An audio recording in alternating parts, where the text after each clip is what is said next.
Good afternoon, everyone, and thank you for joining us to discuss the Maximum Import Capability Enhancement straw proposal. My name is Isabella Nicosia, representing ISO Stakeholder Affairs, and I'll be facilitating the web conference today. I'm also joined on the line by our three presenters, Catalin Mixta, Dongji Zhu, they're both Senior Advisors, Regional Transmission Engineers, and then we also have Milos Botnak, our Lead Infrastructure and Regulatory Policy Developer.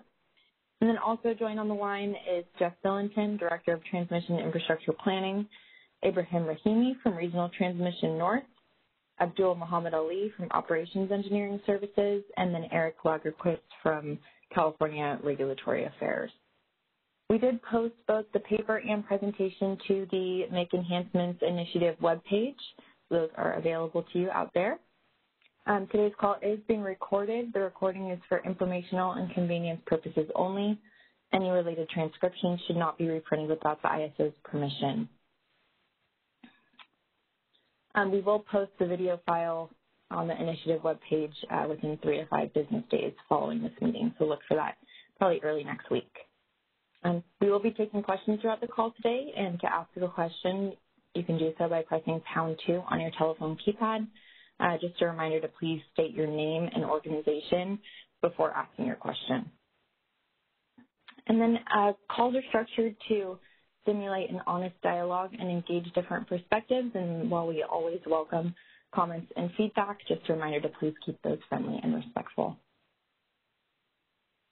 So this slide here just shows where we're at in the policy initiative stakeholder process. We are here at straw proposal underneath proposal development. And the agenda for today, we're going to start off with introduction and references, and then we'll go over some of the stakeholder comments we received on the issue paper. Catalin will give some background on the purpose of the stakeholder initiative, and then we will also go over how the topic of establishing enhanced participation rules for wheel-through transactions has moved into a new separate stakeholder initiative. And then we'll go over ways for us to improve transparency, and then we'll cover deliverability. So that includes assumptions, studies, constraints, and retention. And then we'll have some discussion on items for future exploration, and then wrap up today's call with an open discussion and go over the initiative schedule and next steps. So with that, I will hand it over to Catalin, and we'll get started. Thank you very much, Isabella. Good afternoon, everybody. Thank you for joining us. So this is just a reminder. At times we have new people coming into the stakeholder process. So what is maximum import capability? Basically, it is the quantity the ISO has determined to be simultaneously deliverable to the aggregate of load. Just a reminder that the ISO tests deliverability of all internal generator and the interties at the same time to be simultaneously deliverable to the aggregate of load. Once we establish this deliverability on the interties, that's actually allocated to all the load serving entities, and their showings are limited to those numbers coming from outside the ISO. In the next slide, I just have some references in case you are new to this process. Please go through this ISO tariff section and the reliability requirements BPM. You have a lot of details about the establishment of the numbers and the process to allocate, track, and use MIC. Next slide, please. Okay, so let's get into a little bit more of the meat of this. We have received 17 sets of stakeholder comments after the stakeholder call that we had regarding the issue paper. While the majority of the comments had to do with wheel-throughs and use of actual transmission doing real-time scheduling, those items, based on most of the feedback we got, have been moved to a new and separate stakeholder process. And if you have questions about that, we'll be turning over to Milos in a few minutes, so hold on those questions at this point in time. I'm going to go in the next 2 slides through comments received for just the MIC part, not the wheel-throughs.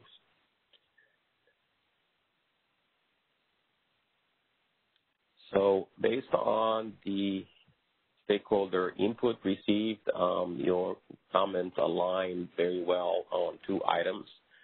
Pretty much everybody wants to see additional transparency in the process. And, most of you wants to have some additional education regarding deliverability studies, like how they're established, how they're run, what deliverability protection exists, and what the constraints are around the system. So today we'll be spending, most of our time on this, even though we're going to go through additional stuff. Next slide, please. So other stuff where your comments coming back were, either totally divergent among stakeholder classes, and some of them were even divergent within the same class of stakeholders, had to do with how much we should improve the trading process, how should we augment the MIC calculation to include liquidity, how can we potentially release the MIC allocation that were not used for other people to use, and some other items. So we'll still go through all of those. I just want to let everybody that there is no stakeholder alignment against any one of these issues. Yet we will go one by one through all of them today, and you can bring some other ones if you want to, too. But we don't have a specific proposal to move forward at this time with any one of these items. And we're hopeful that, while we do some more education today, maybe in the future, your comments will coagulate around, some of these items where there'll be more definite things that we can move forward with. But at this point in time, we don't have a clear direction with anything else other than the two items we talked about before, transparency and education. Next slide, please.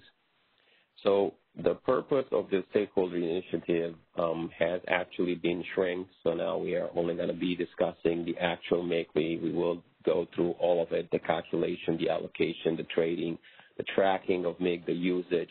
So we're going to go through all of that. If you want to make any changes in order to be implemented for our year 2023, we'll have to have FERC approval of new tariff and BPM changes active by June 1st of 2022.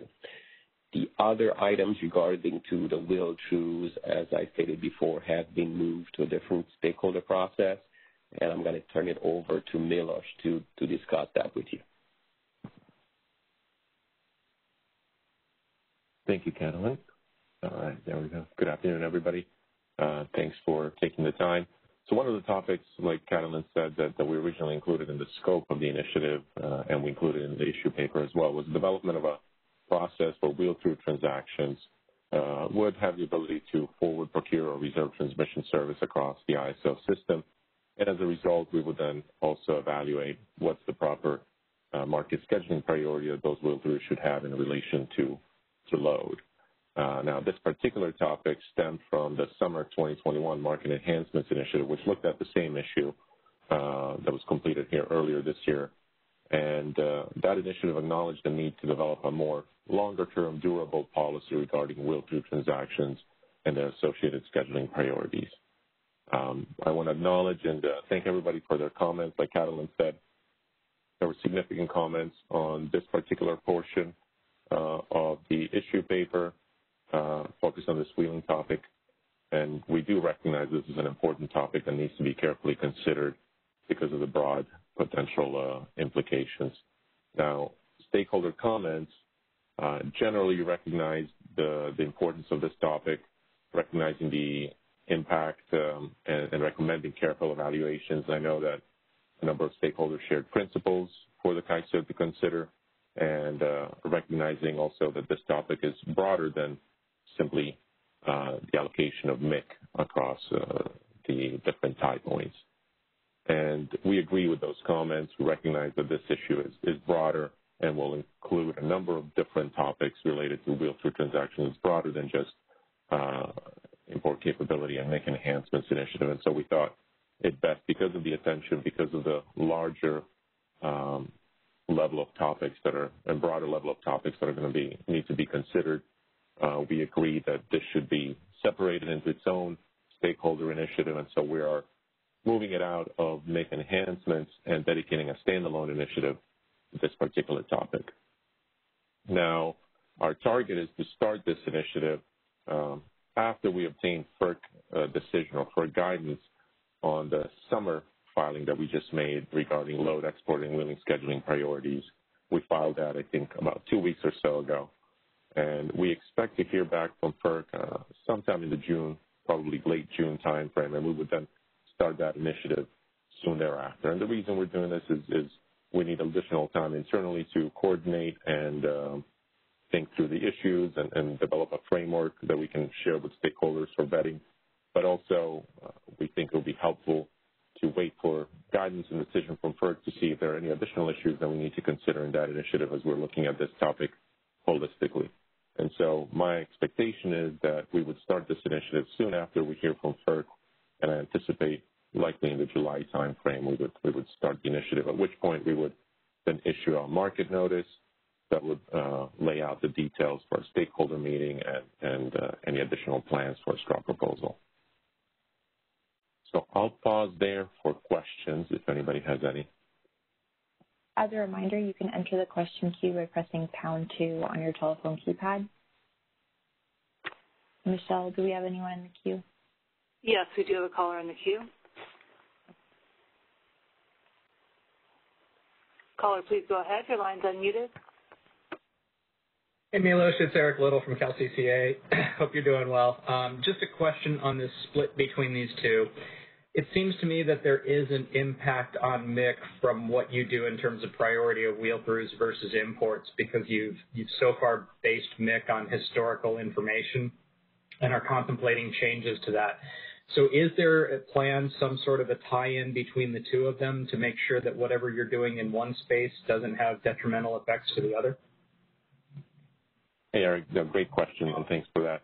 Yeah, there will be very close coordination internally between the teams. You know, we'll have the same folks that are working on the Make Enhancements initiative, like Catalan and others.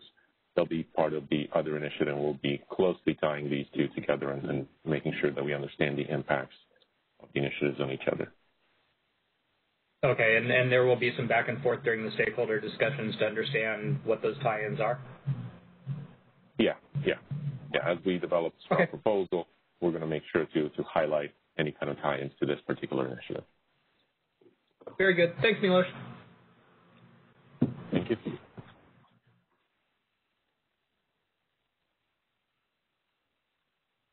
Are there any other questions?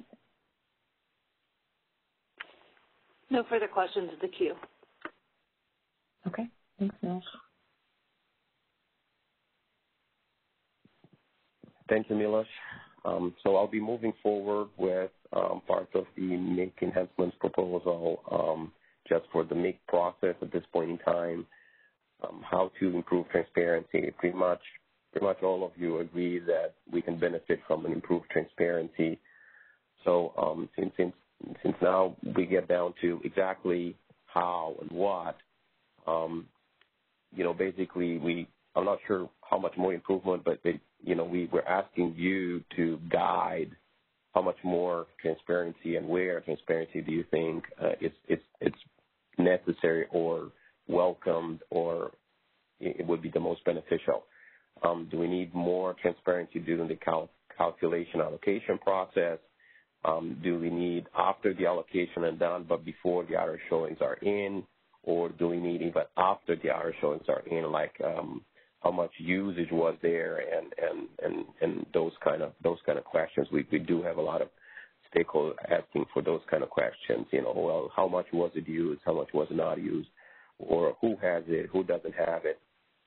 There is a chance here that by improving transparency, we can also improve trading at the same time, depending how we tackle this transparency. There is a kind of a tie between the two. So depending what kind of systems and visibility we put in place, we could improve both with one action. So what we're trying to get, in the next round of your comments, you might not be prepared today. If you're prepared today, we'll open it up for you to tell us what you think about it. But even if you're not prepared today, you could think about these issues for the next 2 weeks and let us know what would you like to see improved as a transparency and what part of the process and what exactly would you like to see. Would you like to see aggregated data? Would you like to see LSE by LSE data? What kind of data would be beneficial to you in order to, basically either trust the process, improve the process, and make it a better overall action items for you. At this time, ISO does not have a clear proposal. We definitely believe we need to do something towards the end of the process. We believe there is more transparency needed there. We're just not sure exactly what stakeholders would like to see and what would you be willing to see. So remember that if you are an LSE and you're asking us for LSE by LSE data, that everybody will see your data as well.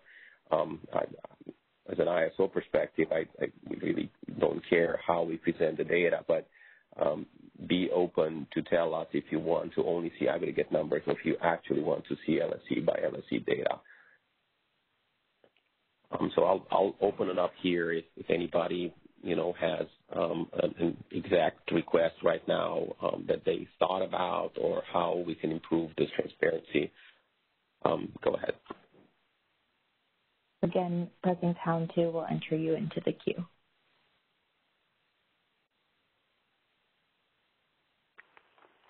No questions in the queue at this time.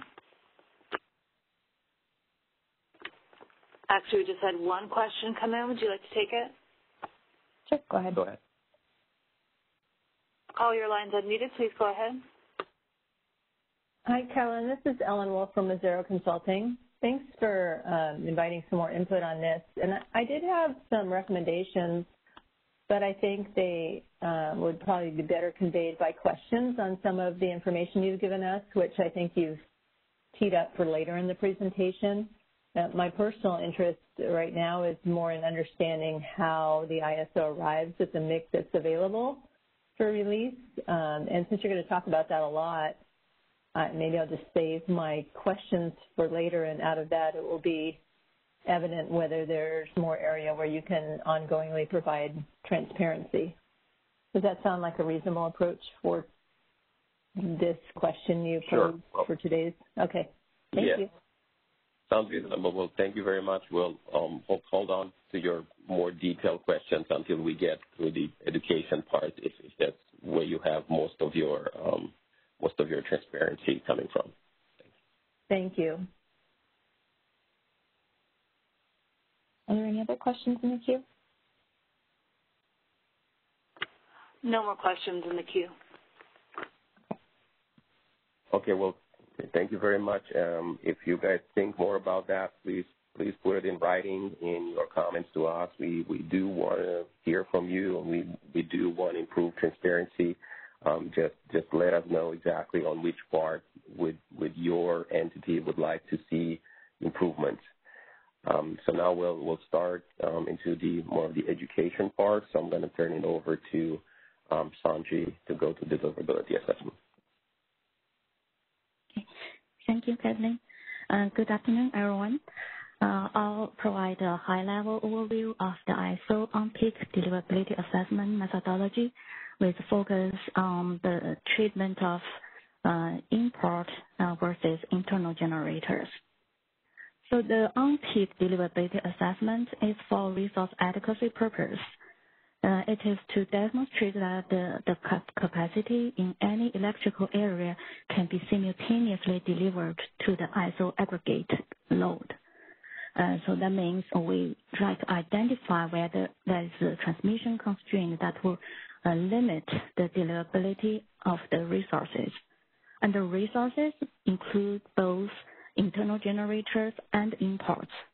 Both internal generators and imports can be used to meet the resource adequacy requirement. And for the deliverability assessment, actually, most of the time, both import and internal generation capacities are behind the same transmission constraints. So they do affect each other. We will show examples of those constraints that limit both internal generator and import later. So because we are behind the same constraint, increasing import flows would require the internal generation to be curtailed in order to maintain the system reliability and be in compliance with the mandatory reliability standards. Next slide, please. So the ISO perform many different flavors of deliverability assessment. So there are three major processes under which we do deliverability assessment. And the first one is the GAP, generation interconnection process. So we perform deliverability assessment under generation interconnection deliverability allocation procedures. So there are phase 1 study, phase 2 study both include deliverability assessment. Then in that phase 2 study, there is also an operational deliverability assessment, including annual NQC study. So the year ahead NQC study is actually performed as part of the phase 2 operational deliverability assessment. Now also under that GADAP, there's an important thing that is called TPP allocation. That's also in the name of GADAP, and that's also a deliverability assessment. Then we also perform deliverability assessment for the renewable portfolio identified provided to us by CTOC under the transmission planning process. Then the last one is for distributed generation. We have a special distributed generation deliverability assessment. Next slide, please. So all those deliverability assessments, they follow the exact same methodology, just with different focus. So GAP and the DGD studies, they focus on the internal generators. What that means is the deliverability of import as available per the latest MIC calculation is preserved in those studies. So that is the foundation of the deliverability study.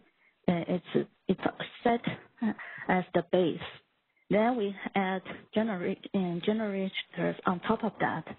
Most of some are existing, and then we have for both GAP and DGD, we'll have a lot of new generators either in the queue or in the distribution interconnection queue as well. So the focus is to figure out what do we need to make those new generators deliverable. So if there is insufficient transmission to support the deliverability of internal generators on top of the MIC, the import deliverability, there could be, we'll have to deal with that in different ways under the different contexts. So maybe we will have to build transmission upgrades to make the generators deliverable, or some generators will not be granted the deliverability status they ask for. So some of those generators, they will have to change to energy only because there isn't sufficient transmission capacity to support that deliverability. Also, if there's insufficient transmission capacity happens during the annual NQC study, that could result in NQC haircut to the already operational generators. Next slide, please.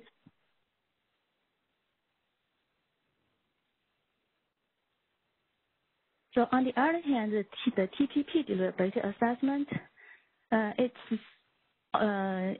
in many sense, it is the same methodology. It is similar to the GAP, but with a different set of generators. So in the GAP or DGD study, those are generators in the queue. But here in the TPP, the generators are the generators from the portfolio that's selected as FCDS. So we test deliverability of this set of generators. Again, it's on top of the import deliverability preserved for the latest MIC calculation. But what's unique in TPP is we could expand MIC, and we will evaluate the MIC deliverability of that MIC expansion. So the MIC expansion is based on the out-of-state renewable resources in the portfolio. So we'll check if the current MIC, the latest MIC projection for the future year is sufficient to support that out-of-state renewable or not. If it is not sufficient, then we will identify MIC expansion need. Then we will run deliverability assessment with the MIC expansion and identify the portfolio resources. Then if the transmission is insufficient to support both the MIC plus MIC expansion plus the portfolio resources, then we could identify policy-driven upgrades if the insufficient transmission capacity is identified for the base portfolio. Next slide, please. So that's a very high level about import and internal generators. Now we'll get into a little bit more details of the unpeak deliverability assessment. So the unpeak deliverability assessment is a portfolio analysis. It's a snapshot analysis that we study two different scenarios. One is the highest system need scenario, the HSN in short. So that represents the peak fill condition. Peak fill is when the load is high, but the behind the meter generation is low. So from the transmission side, you will see the highest net load. So that's peak fill. That represents when we would need transmission level resources the most. The second scenario is a little bit earlier in the afternoon. The solar output is pretty high, and at the same time, behind the meter generation output is high, so the net load looking from the transmission side is actually not is lower than the first scenario than the HSN. So that's why we call it secondary system need. As the N scenario, it is represents the afternoon in the summer. Next slide, please. So for between the two scenarios, HSN is the most critical scenario, and it will drive network up. It could drive what we call local network delivery upgrades and area delivery upgrades. So the HSN scenario, it is the system condition in the HSN is listed here. The load is 1 in 5 peak fill forecast. And then for generators, depending on the technology, if it's non-intermittent, we test the qualifying capacity in the deliverability assessment. If it is the intermittent generators, then we test what we call 20% exceedance level, output level during the selected hours. So that's the hour ending 18 to 22 in the summer months. And so during these hours, solar output is very low. That is around the sunset time. Then the import will be set to MIC with expansion approved in TPP. So this is in all the deliverability assessment. We will model MIC with expanded expansion. So then a little bit more into the detail into the import modeling. So import the model had two parts. First is the net schedule. So the net schedules obtained from the MIC calculation plus approved expansion will be enforced in the assessment at each branch group.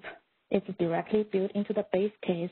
We will try to match the branch group flows with the MIC for that branch group. Not really MIC, the net schedules, net schedule portion of the MIC. But the MIC, those schedules are schedules.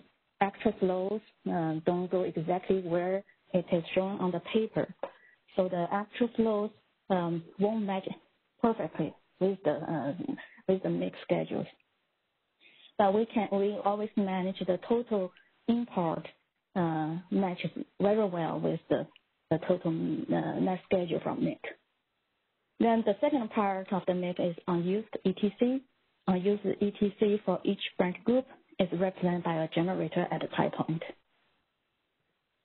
Next slide, please. So the second scenario, that is SSN. It is earlier in the afternoon. It's 4 p.m. to 6 p.m. summer months. So we will adjust the load from HSN to represent that. So the net load looking from the transmission will be slightly lower than the first HSN scenario. So then non-intermittent generators will be the same. We'll test the qualifying capacity. Then for intermittent generators, we'll test to the output level that is 50% exceedance level during the selected hours. So this actually this output is higher than the HSN. So that represents in the afternoon solar output is relatively high. Then the import, because this is the hour with pretty high solar input, so the import comparing to the HSN will be slightly lower. We look at the selected hours for this scenario and we look at the schedules for those hours and use that import schedules to set up the study. Next slide, please. Okay, here are some examples of transmission constraints that impact both import and generators, internal generators. So there, we have this slide and the next slide are both showing some examples, so I won't go over each of them in detail, just take a couple of examples. Like the first one, this is desert area constraint. This constraint actually includes many overloads. Show here like Lugo Victor Wheel 500 kV line overload under different contingency conditions. Lugo El Dorado 500 kV line upgrade overload. Lugo to Mojave 500 kV line overload. So for this one, there are many branch groups behind it. And this is mostly the branch group that injecting in the El Dorado area, also the near Palo Verde, Intro Valley. So those are basically parallel 500 kV paths from the east to ISO. Also, a lot of generators are behind this constraint that includes entire VEA and Gray Lines area.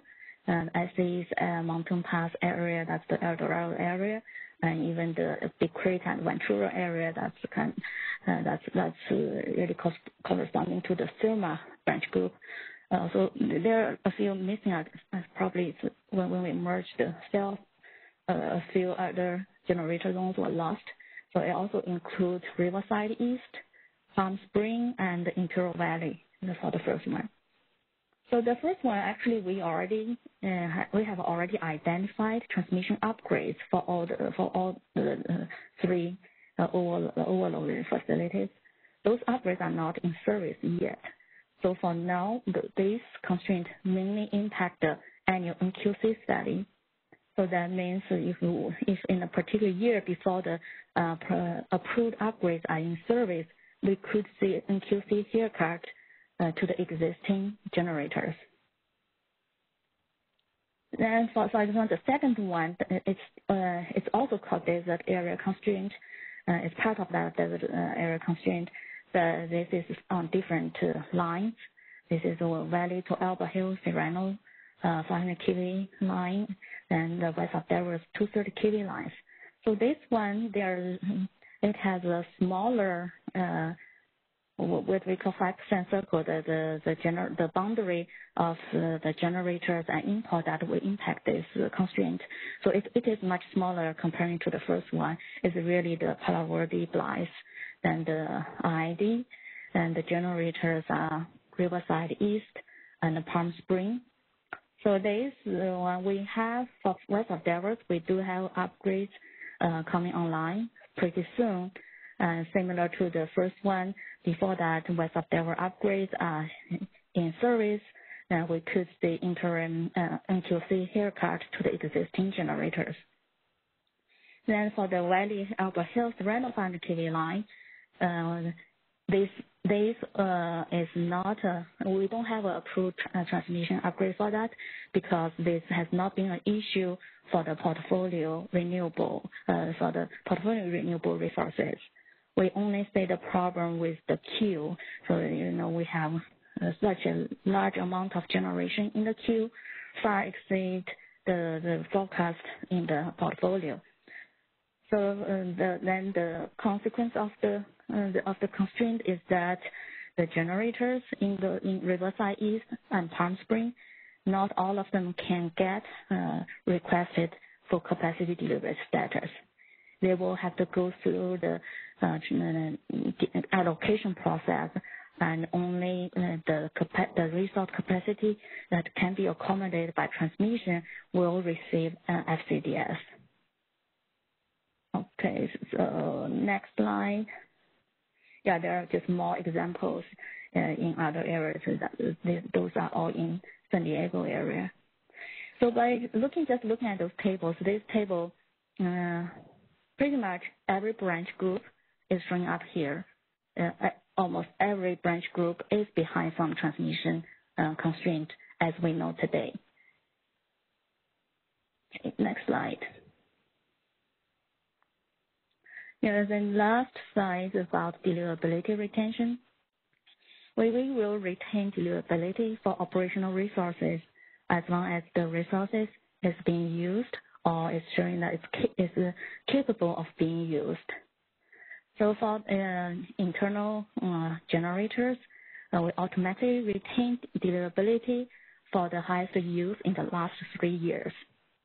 But the 3 years retention can be extended if the resource, the owner of the resource, shows a plan to return to service, or it shows a plan that is actively engaged and also stays actively engaged in the construction of replacement of the generation before the 3 year expires. So as long as they show that evidence before the expiration, the retention will be extended as long as the milestone set. Then for import, virtually it is retained for 5 years.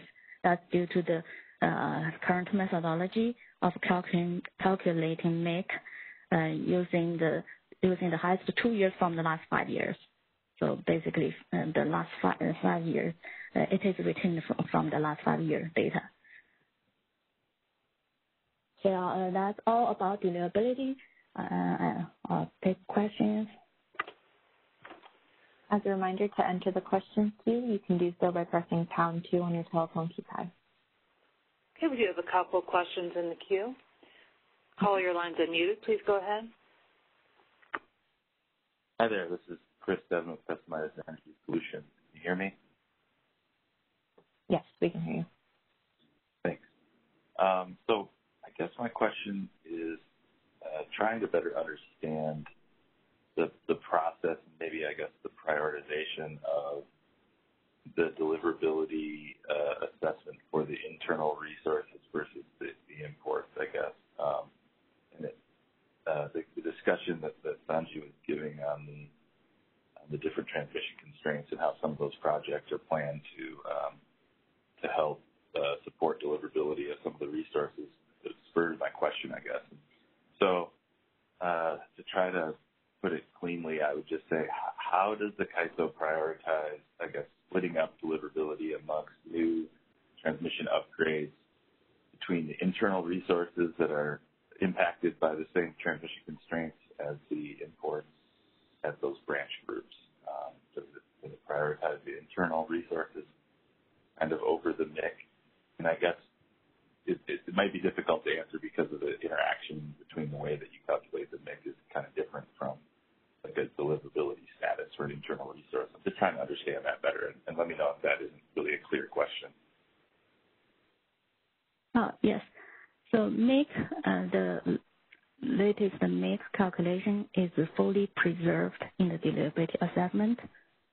So you can see that it has the highest priority, but actually it has the same priority as any existing the generator existing like in 2003, So they were the very first batch of generators that were grandfathered database. So it has very high priority.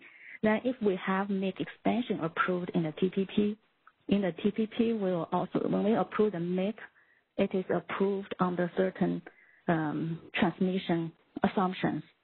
So that MIC expansion is approved with the assumption that certain transmission upgrades must be in service. So the MIC expansion will be effective after that transmission upgrades are in service. So before that, the MIC expansion will not be effective, so it doesn't really do anything. You can think that before that, it probably has in the NQC, annual NQC evaluation, we will not model the MIC expansion. Then it kind of has lower priority than the generators. But once the transmission upgrades are in service, then that expanded MIC again is preserved. Okay. I think I follow all that. Thank you for the explanation. My one follow-up I would have would be, has the CAISO ever actually done a MIC expansion through the TPP, through that kind of forward-looking MIC process to meet a policy-driven goal for kind of the MIC expansion aspect of that option that you guys have? Yes. Yes, we approved MIC expansion on the IID import, I think, in 2013 or 2020, 12. So we do have one approved. Okay, that's good. Thanks for that info. And then I guess one more point I would make, or just kind of question, I guess, is when the CAISO is doing these new projects for increasing branch groups, does the CAISO publish any information about like the available transmission capability or ATC on those intertie branch groups and how much they might be expanded by in results of those new projects and reinforcements? So you mean if we have upgrades, do we publish what MIC increase it can support? Well, not necessarily the MIC increase, but just the actual ATC numbers, I guess, because I know that MIC doesn't translate exactly to ATC, but if you're doing like a branch group upgrade, you increase some of the ATC on those different branch groups. So I'm just curious if any of that is publicly available information, just for kind of transparency purposes. Oh, that I don't really know. Maybe Kathleen or Abdul. Do you know whether we publish this information anywhere? I believe the ATC is published. Abdul probably can put more of it, but it's not that calculated by operations, and it's calculated after the project is in service. It's not calculated years ahead of time.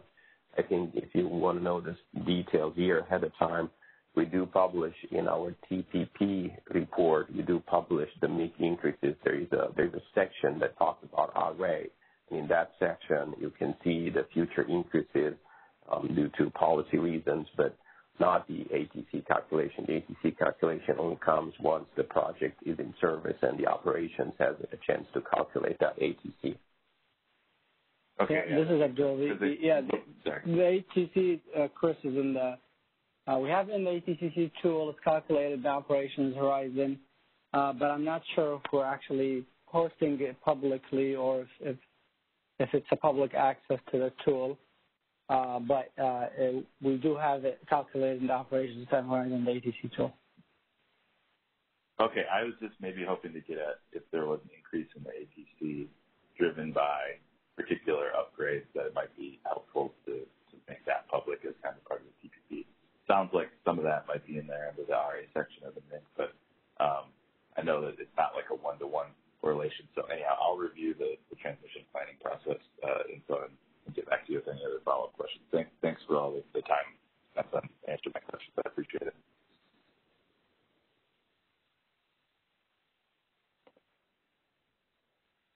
Next question. Next caller, please go ahead. Your line's unmuted. Hi, this is Callie Wells with WPTF. I actually had a couple questions similar to Chris on the MIC expansion. So I understand that you could have a MIC expansion when the renewable portfolio causes that need. So I was curious, if most of the renewables are within the CAISO BAA, do you anticipate MIC expansion, or is it really when the renewables are outside the BAA and have to use the branch groups to get into the CAISO to serve the load? I was just trying to think through kind of the scenarios and maybe locations of where the renewables would be to create that need for an expansion. MIC expansion is for out of state. Okay. Renewables. Yeah. Okay, so really actually for us to see. Oh, sorry, go ahead. This is Catalin. Actually, MIC expansion is for any resources coming for outside the ISO control area. Okay, that makes sense. I just wanted to make sure I had wrapped my head around that correctly. So when you guys do the MIC expansion, I'm assuming it's based on kind of the studies in the TPP, and it's assigned as a branch group based on the overloads of that branch group? I guess I was trying to figure out if there's more, if you can elaborate a little bit more on kind of how you come up with the quantity of expansion that's needed. Yeah, so we'll look at where that resources, the resource that we use in part to deliver to ISO. For example, it's in Wyoming, then we'll look at the technology. So there's a total capacity, for example, 1,000 megawatt wind in Wyoming. Then we'll look at the Wyoming wind production profile.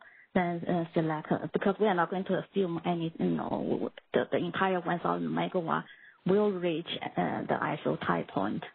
So based on the consistent with the ISO deliverability assessment for internal wind generator, we'll figure out a production level.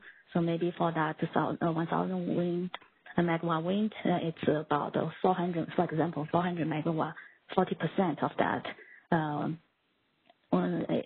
is a reasonable production level. So then we will need to figure out then a reasonable tie point, and that it may be scheduled to. So Wyoming, it might be very close. The closest point might be El Dorado or some other where. Then we look at El Dorado branch group, what is available in whatever the study year. So this year we're going to look at 2031, and then we compare the available MIC with that 400 megawatt wind in Wyoming.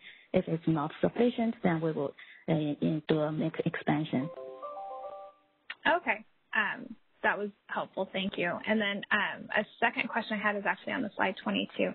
So for imports, it's based on the MIC that's modeled at that branch group is based on the historical usage. So hypothetically, if a new branch group were to be modeled, am I correct in assuming that there actually wouldn't be any MIC on that branch group until there's been historical flows?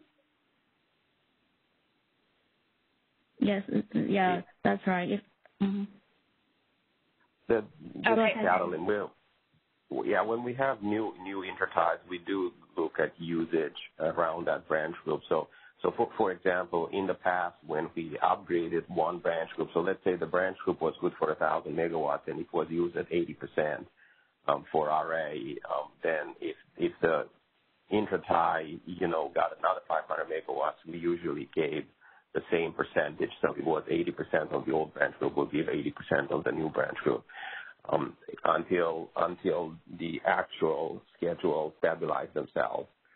If it's a totally brand new branch group that we've never had before, I guess we'll have to think about what the percentage to give on that. I don't think will be an instantaneous zero, but we'll have to think about it. Okay, I appreciate that. Thank you, and that's all I had.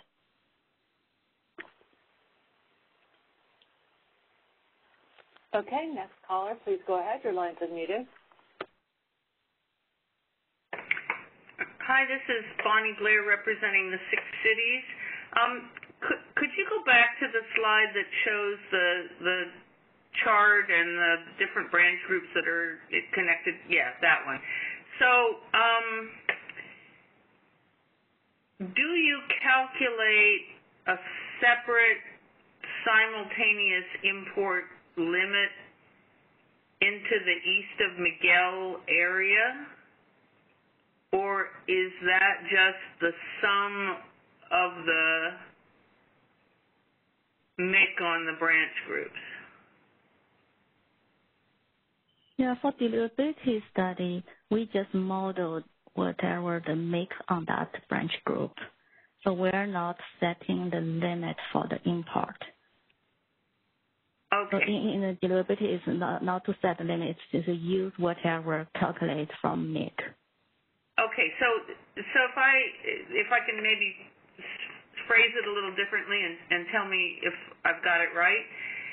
When you do your deliverability analyses, at least under the generator interconnection process, you hold MIC constant. You take whatever MIC is, and then you look at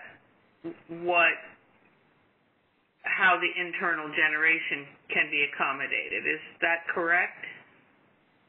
Correct. Okay. And do you ever do sort of a sensitivity analysis to see what would happen if we increased imports by, say, X megawatts above the MIC? Could the system accommodate that, assuming, of course, that load was there to use the import? I mean, I'm sorry, I'm mixing two questions. Let me ask the first question first. Do you ever do kind of a sensitivity study in which you increase imports above the MIC to see if the system can carry those additional imports? Not in the GAP study. So we only do that if we see a need to expand the MIC in the TPP. For the GAP, no, we don't really need to do that study because we already know it's constrained. It cannot accommodate all the internal generators. Increasing the import will only make it worse.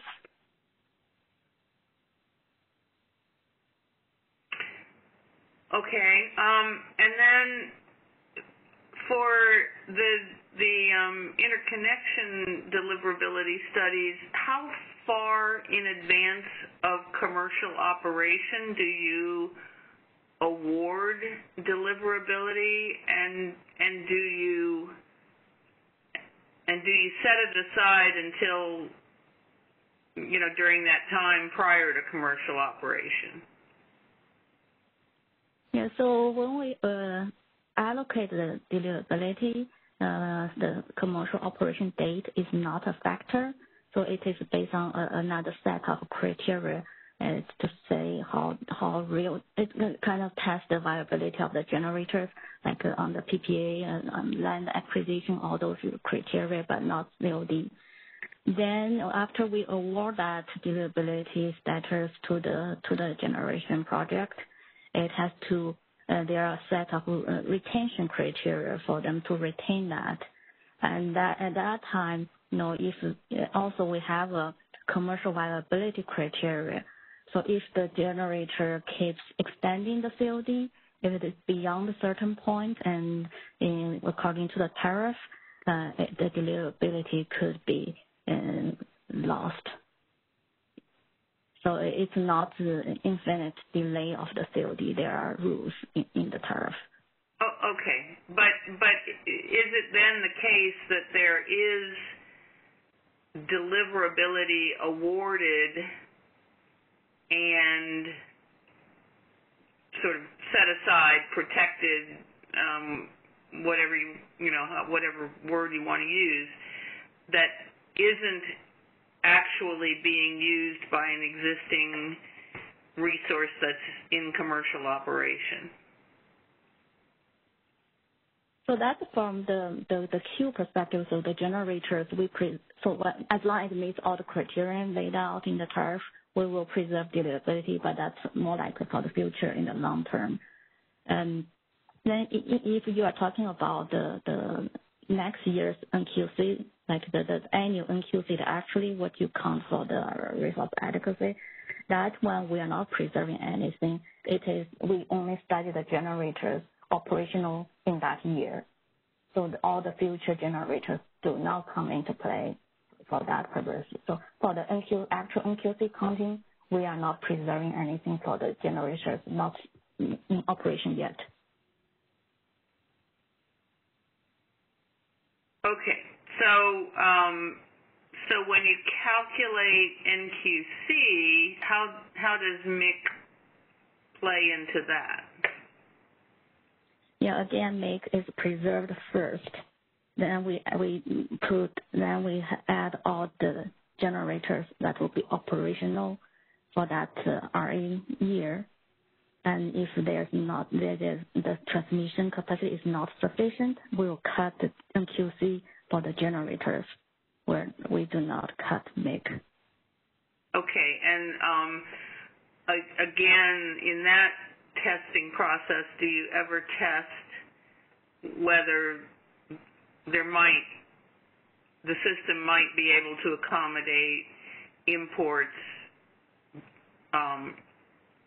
incremental to the MIC that you've preserved in the beginning?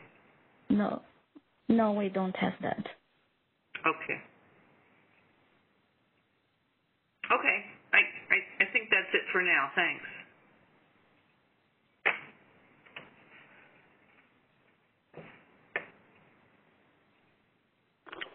Any other questions? We do have another question in the queue. Okay. Call, your line's unmuted. Please go ahead. Hi, Sanjay. It's Ellen Wolf from Reserve Consulting again. Thank you for this. It's very helpful. I had some questions, some of which are follow-ons to some of Bonnie's and Callie's questions. But on this slide 21, for example, kind of just a thought question. Sometimes we hear that MIC either has gone down or will go down in subsequent years. For example, the forecast of MIC out into the future at some intertie points has the MIC decreasing. Can you, I don't know if it's you or either you or Catalin, comment on why the MIC goes down? And then based on that, I have kind of questions about this table and how it all works in your analysis. Okay, Catalin,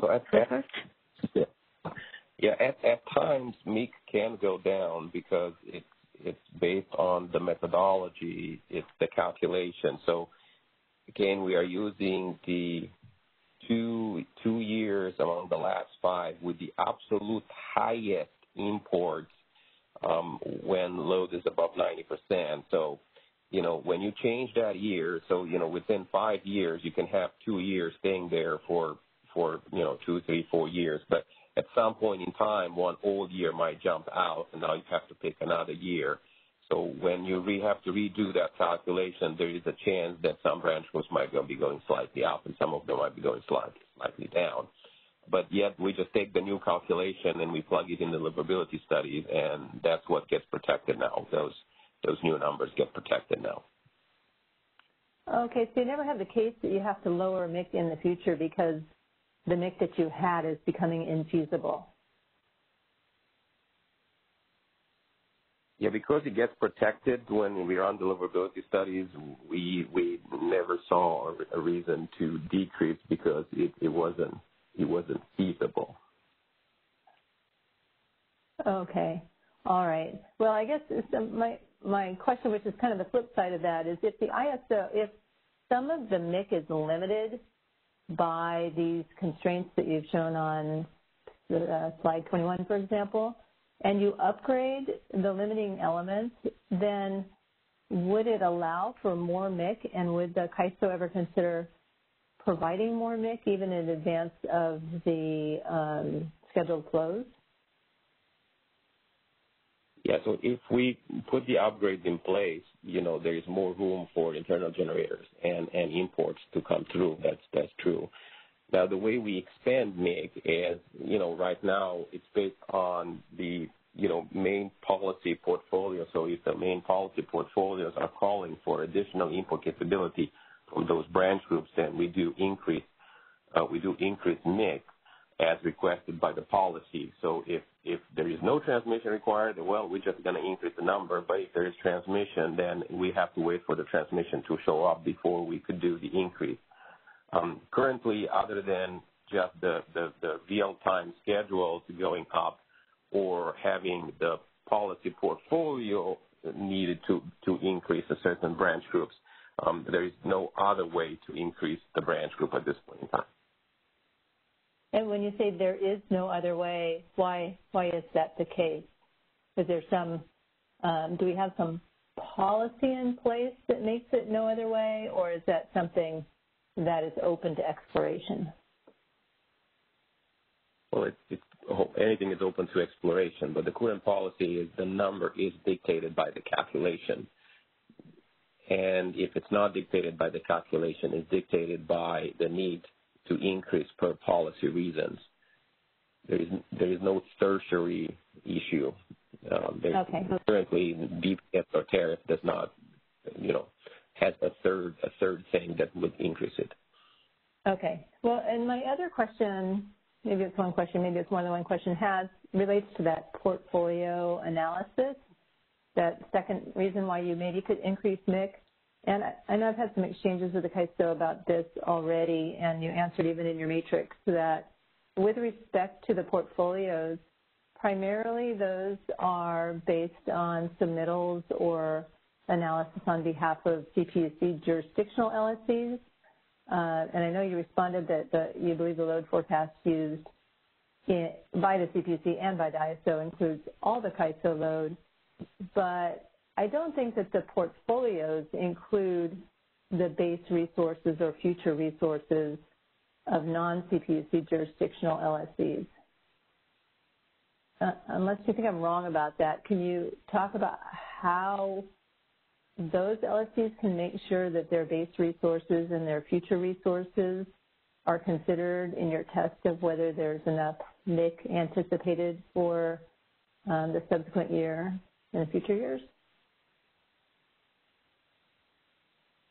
Yeah, so my basic understanding is that the CPUC portfolios include all the load of jurisdictional and non-jurisdictional.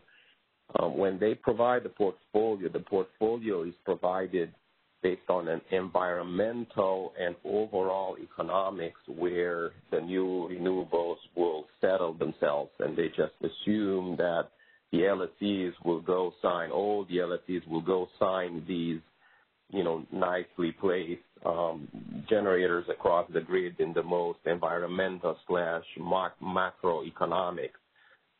What I think it's not very well defined is, okay, but some LSCs, especially the PUC doesn't have a review of future plans, may choose not to go in places where PUC thinks this will develop, but they'll go in a different direction, and how to reconcile between the two. I'm not sure there is a method today to reconcile between the two, and I'm not exactly sure what the best solution would be, how to reconcile between the two. Mm-hmm. Well, yeah, I agree with you that that's an issue, but I think there's a more tangible issue, and my understanding is the portfolios or the information that's passed back and forth between the CAISO and the CPUC does include a set of base resources, which are resources that are already known to be being used by the LSCs.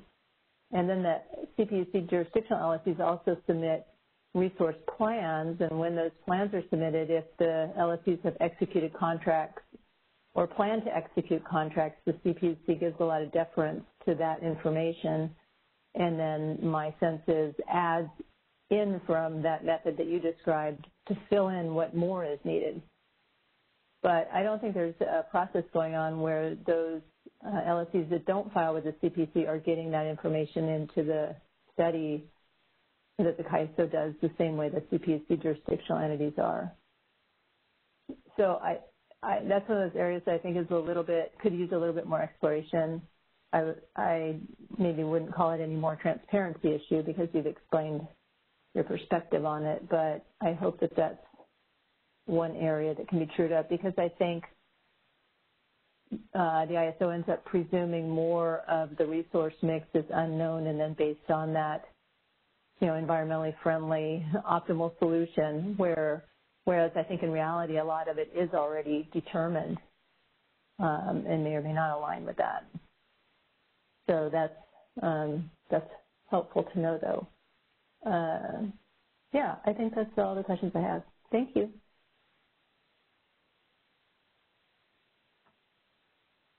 Thank you. And no more questions. Do you have any others? Okay.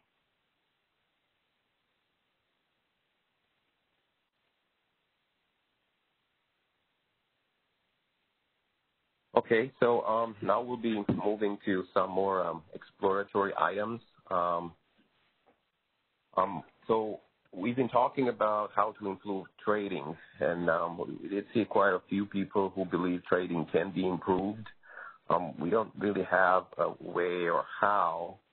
So we would love to improve trading. It's kind of a cost usage balance. Currently, we see very low trading. All the trading has to be reported to the ISO per tariff and FERC ruling. So we see very little trading that ends up to the ISO. And I guess that's maybe why the complaints that there's not available to be traded. So, the question is, how do we make more trading? What kind of additional things people would like to see? We got some comments from you that it would be good to put always a contact for each one of the LSEs that have MIC available. I guess, how do we do that? I'm not sure if do we have for people who are not using them around the month ahead time frame, can there be some kind of a voluntary auction where they put, I have this MIC for sale and some other people want to buy it. Maybe there'll be a little platform that this trading can be done. We can go without an auction, but as long as maybe there's more transparency who has megawatts left, and then they can be contacted by other parties, because right now I think people really don't know who has any MIC left. Since there are 77 LSEs, it's hard to call everybody around.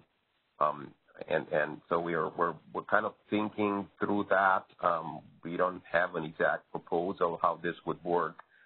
What we do see is that, now we have allowed, starting this year, we have allowed people to basically have a kind of a future lock if they're signing, if they are within their low share ratio and they're signing long-term contracts, they have a priority to get the lock on a certain branch group. So we do expect that whatever the trading part is left to actually shrink in the future from what is there today. But what we're saying is today is not much usage. So in the future, to expect even less usage, maybe we shouldn't expect less usage. It's just we expect the quantity to be smaller, but maybe to have, higher usage, more value. So it's probably still a good idea to improve the trading. So we want to continue to hear from you if you have, specific ways that you see an improvement about trading, and then we can consider going forward, maybe adding this to one of the items that we definitely want to move forward with. This right now, we're just exploring this. Based on your comments, most people acknowledge that it's probably not a high priority right now, the trading part of it. So I'll open it over if any of you have any things that you would like to see on the trading side as of today.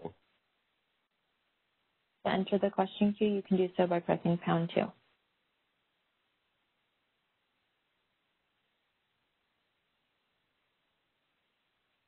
We do have a question in the queue. Caller, your line's unmuted. Please go ahead.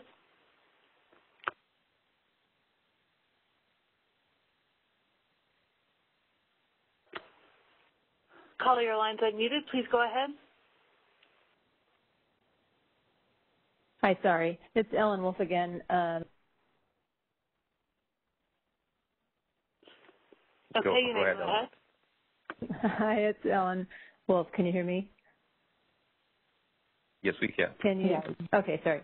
I had a couple questions. I thought I remember, and I don't have the paper in front of me at the moment, that the ISO made a statement that you expect the kind of extra mix, so to speak, to go down over time. And so you're really wondering about how fruitful it is to put a lot of resources into some sort of secondary trading platform. Am I remembering that right?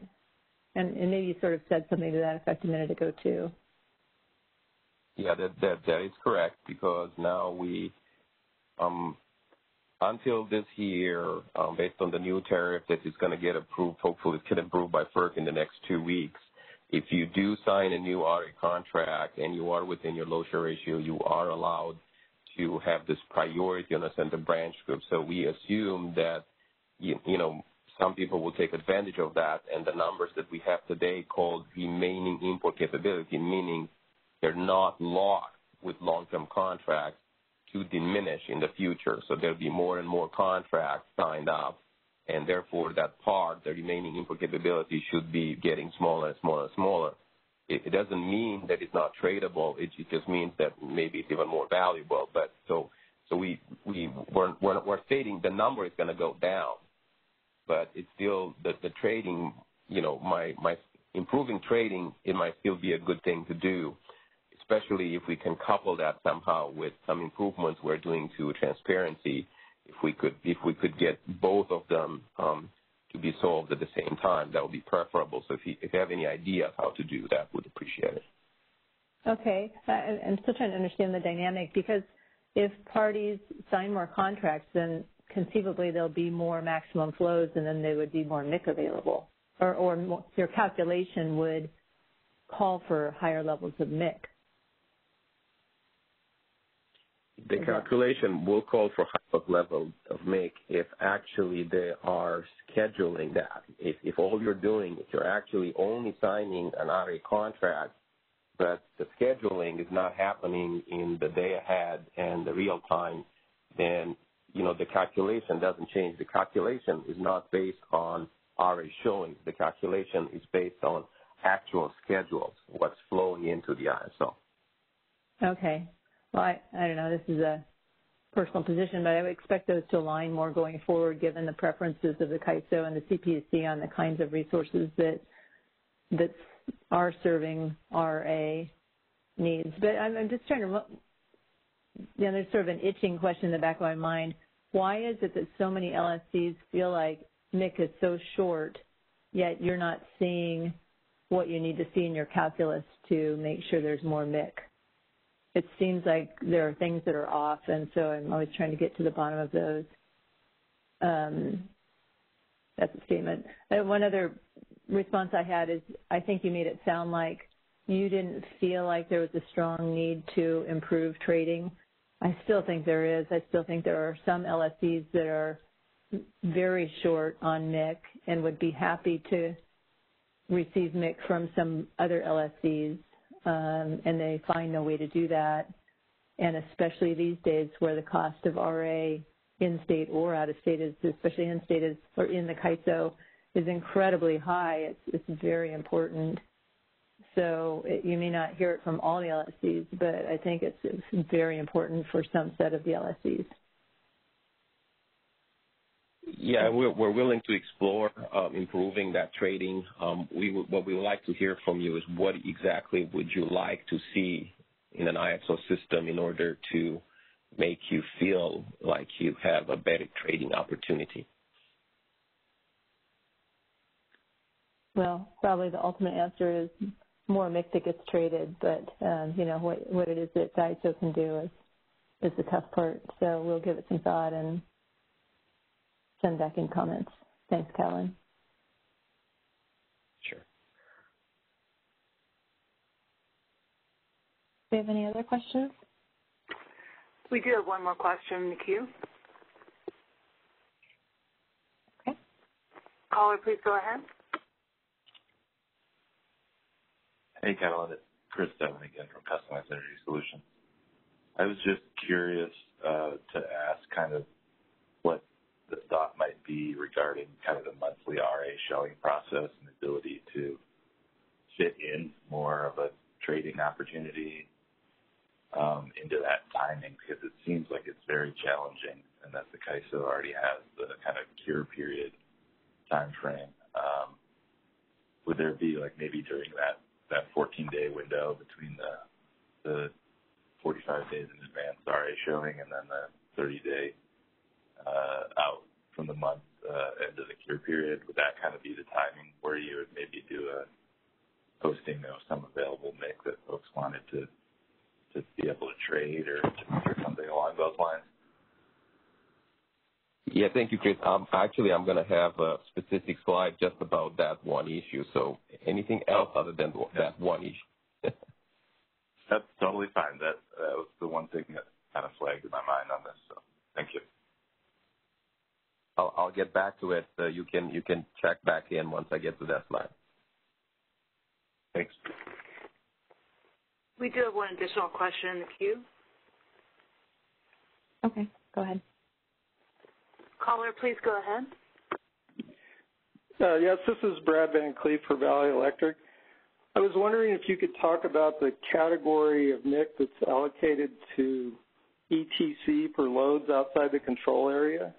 Is that MIC that LSEs within the CAISO could potentially purchase MIC from? And if so, could there be more transparency about who has those rights and what branch groups they're on?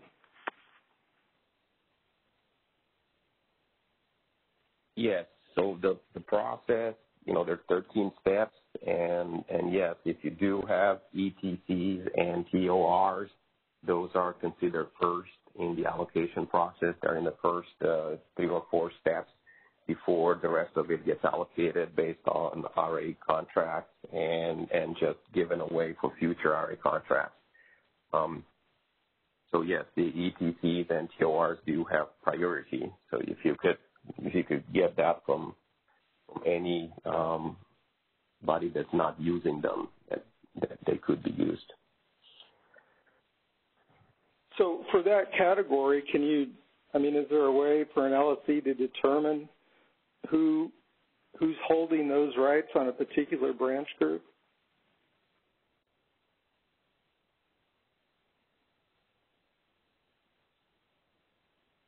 I don't think there is a way today. I'm not aware of a public document that have those other than FERC filings. The FERC filings have all of that. The ETCs that were turned over to the ISO, the ETCs, by the way, if anybody doesn't know what that is, they are the transmission rights that the PTOs have sold before they joined the ISO. The TORs are transmission ownership rights that other entities have on the same piece of equipment that's coming into the ISO intertie. So whatever the PTOs have sold, you can find those in the transmission control agreement. In the ISO TCA, there is a special section where each one of the PTOs have entered their contracts there. For the TORs, I don't know of a central document that has ownership rights of third parties. I'll look into it, but I'm not aware of one as of right now. It just seems like it might improve liquidity if the CAISO could provide for each branch group who holds all of the existing MIC rights and in what amounts.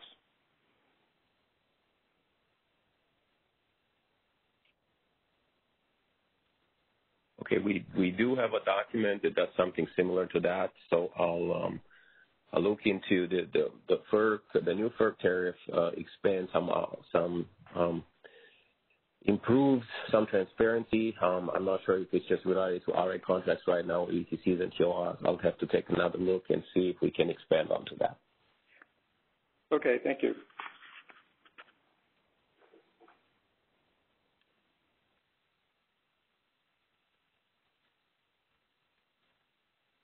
Any other questions?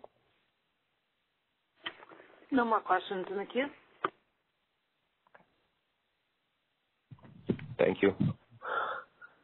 Okay, so another item that most of you thought about it. So here is how we calculate. We already discussed this today. So the historical, and then it's forward-looking. In forward-looking, we look at, do we have enough unlocked, this is unlocked, it's called remaining import capability, beyond what the old contracts are on that branch group. Is there enough unlocked capability on that branch group to make sure that the TPP portfolio can come in as RA along with all the old contracts? If that's not enough, then we will increase that number. We'll instantaneously increase the number if it doesn't require additional transmission. If it requires additional transmission, then we need to wait for that additional transmission before we can increase it. But here's how it's calculated today. So we go to the next slide. Some of you have proposed to, kind of a third way, and this is what Ellen was kind of trying to suggest is, okay, so today we have two ways. Either you make real-time day-ahead and real-time showings, hour-ahead showings, and those are increases on a certain engine type, so the number keeps going up once I redo the calculation. Or you have these portfolios that are coming in. Is there another way to increase branch groups? So some of you have proposed last year that maybe we should use liquidity. ISO is not particularly against that, but we need to understand what that is. So I currently don't know where to look in order to quantify how do I know that Palo Verde is more liquid than mead, or mead is more liquid than Palo Verde? What does it tell me that? What database do I look in order to know one is more liquid than the other? What is actual liquidity, and how do I translate that into increasing certain branch group versus another branch group? Overall, the simultaneous number would most likely stay the same. It's just that now we're going to have to split somewhat that differently to maybe slightly increase the more liquid branch groups and decrease some of the unliquid branch groups. How do we go about doing that? I looked around and I could not find anywhere where I can actually quantify what that is. Another idea that we had last year from you was, well, why don't we just look at the RA showings?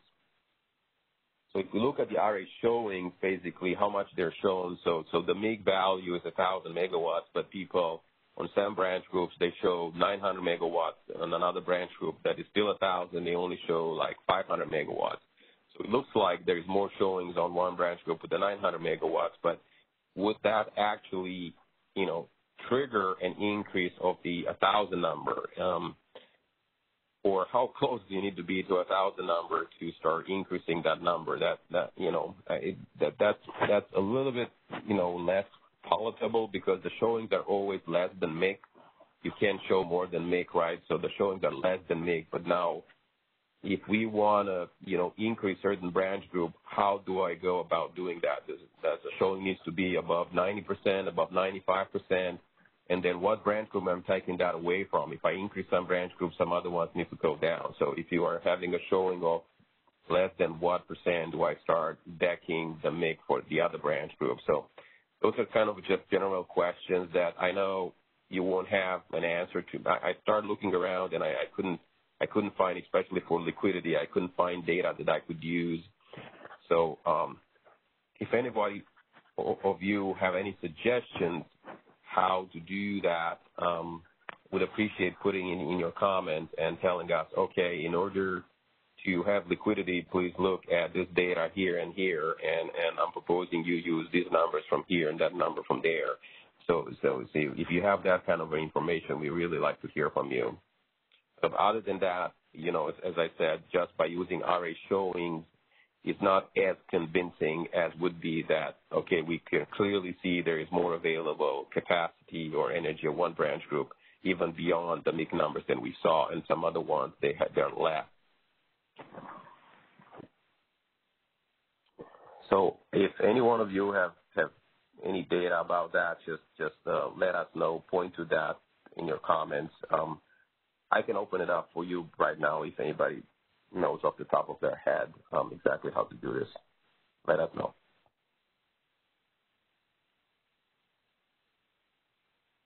Michelle, do we have anyone in the queue? We have someone that just entered the queue. Caller, please go ahead. Hi, this is Bonnie Blair representing the 6 cities. I'd like to get a little more detail on something you said, I don't know, about 3-4 minutes ago, Catalin, when you were talking about the looking at the preferred portfolio resources and evaluating whether there was enough unlocked MIC to accommodate that, and if there was enough unlocked MIC, you would increase the MIC, but if there wasn't, then there would have to be, you'd have to wait until there were transmission upgrades to increase the MIC. Could you maybe provide a little more detail on that process and kind of a step-by-step? Yeah, so the method is described in the reliability requirements DPM. Basically, that's how we increase the MIC. The second way to increase MIC at the branch groups is to look at the TPP portfolios.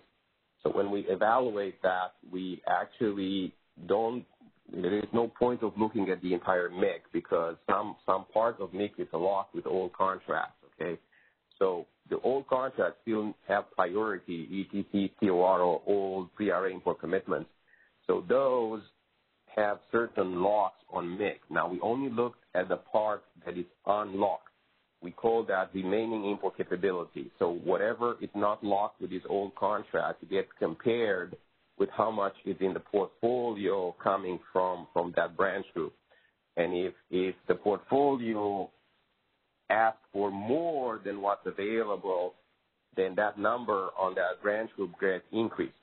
We're willing to increase the number, immediately when the TPP portfolio contracts are made, contracts are coming through, if there is no need to physically upgrade transmission.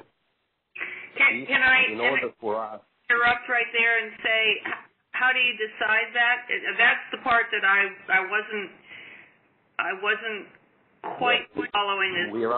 Is how you decide whether you or you don't. We run deliverability studies. So we put the increased MIC, we put it in the deliverability studies that Sanja talked to you before about. And if there is no issue coming from that intertie, then we just increase the number, and in the future we start protecting for the higher number that was called through the TPP portfolio. If we run into deliverability problems, then we need to propose a TPP policy, transmission, and we have to wait for that transmission before we can increase MIC from that branch group. Yeah, Kathleen, just want to add one clarification. Even if we don't see any problem in the deliverability assessment for the MIC expansion, but the TPP study could model some transmission upgrades in the future, not in service yet. In that case, the MIC expansion still has to be wait until that transmission upgrade is in service to be effective. Thank you for the clarification. Okay.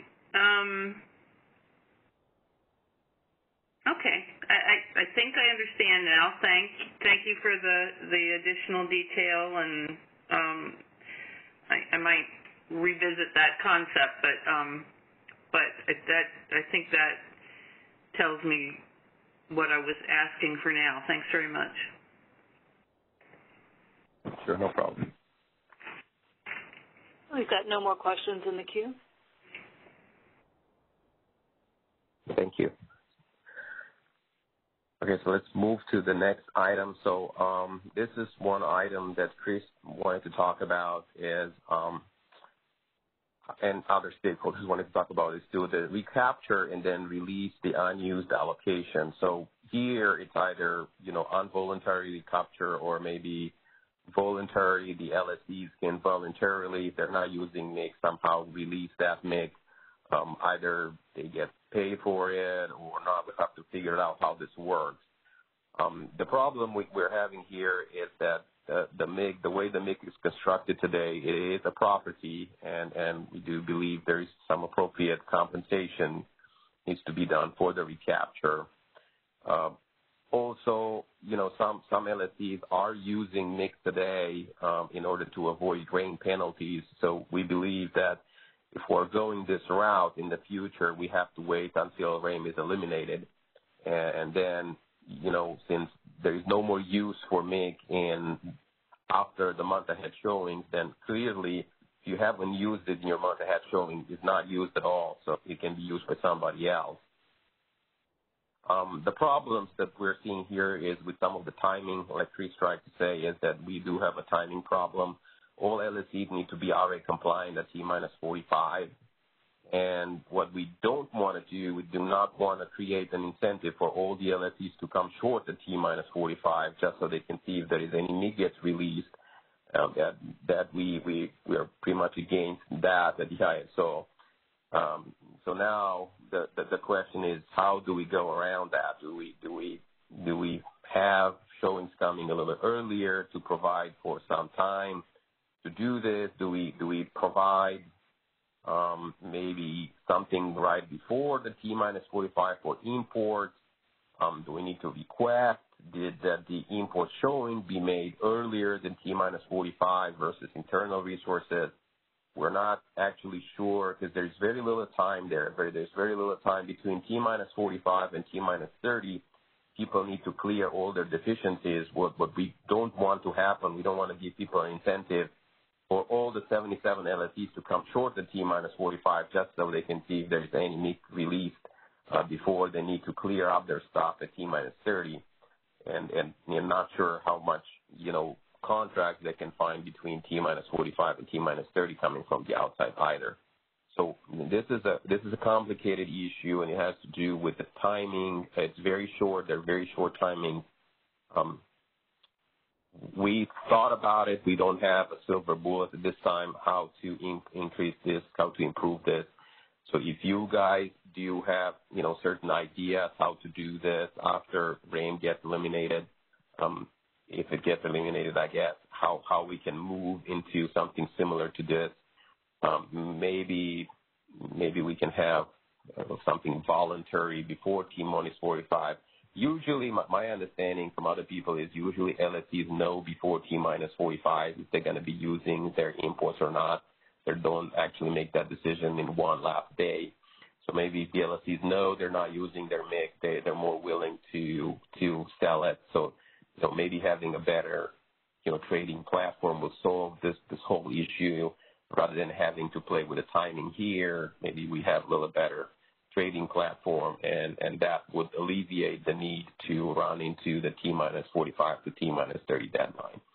But if you do have any specific ideas, how to do this, please let us know in writing, or I'll open it up for you if you have any ideas right now. Let us know. Again, pressing pound 2 will enter you into the question queue. We do have 2 questions in the queue. Caller, please go ahead. Your line's unmuted.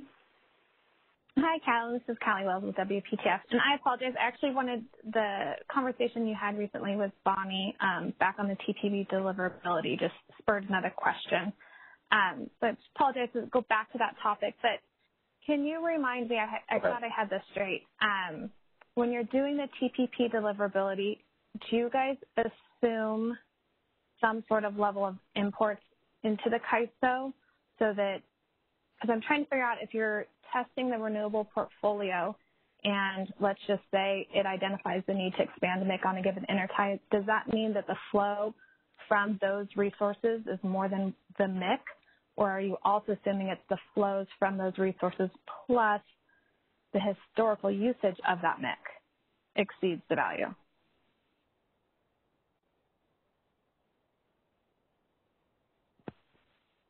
Yes, existing. Go ahead, Sanjay. Oh, go ahead.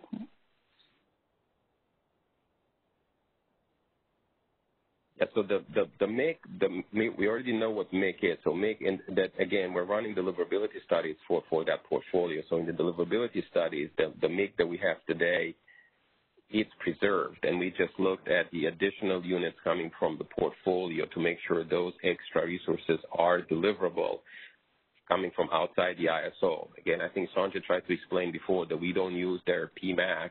We use whatever we believe is appropriate as a qualifying capacity from those resources coming from outside, and make sure they are also deliverable along with whatever else we had in that MIC.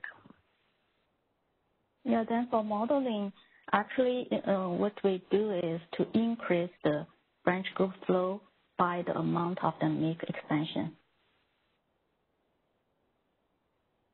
Okay, so it's really if the MIC, historical MIC, plus the renewables exceeds the branch group physical limit, would you then expand MIC? Yeah, it kind of, but remember there's a capacity factor for the renewable. Yes, okay, thank you. That helps clarify my confusion. Appreciate it.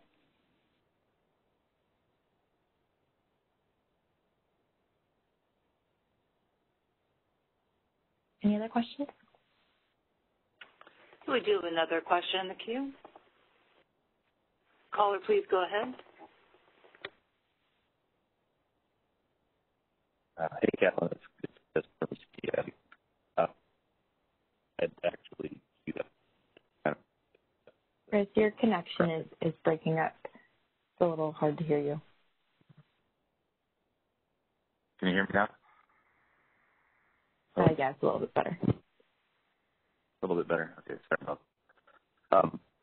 So I was just going to mention something along the lines of what Catalin already explained, as far as maybe having a voluntary trading platform. I think that might be one of the more simplified ways that you could go at this.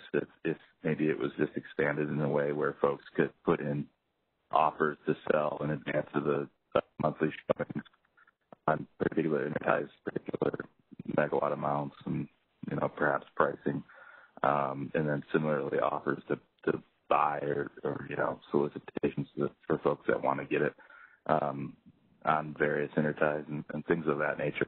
I think that might perhaps make this a little bit easier for folks to do some of the trading aspects. So I think that was kind of where I was thinking earlier, is not so much on the kind of recapture and release piece of the unused MIC. I think that gets into a lot of fairness issues. But anyhow, Catalin already kind of described it, so that was just all I wanted to mention, was that might be maybe a quick way to see if we could improve the trading opportunities by doing maybe a bit more robust trading platform. But that was just my comment. Thanks. Hey, thank you, Chris. So since Chris was breaking up, my understanding from Chris was that he believes a better trading platform will avoid the need to do this. That's what I understood.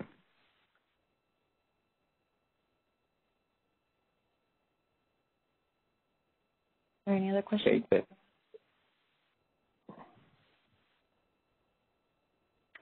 No more questions in the queue.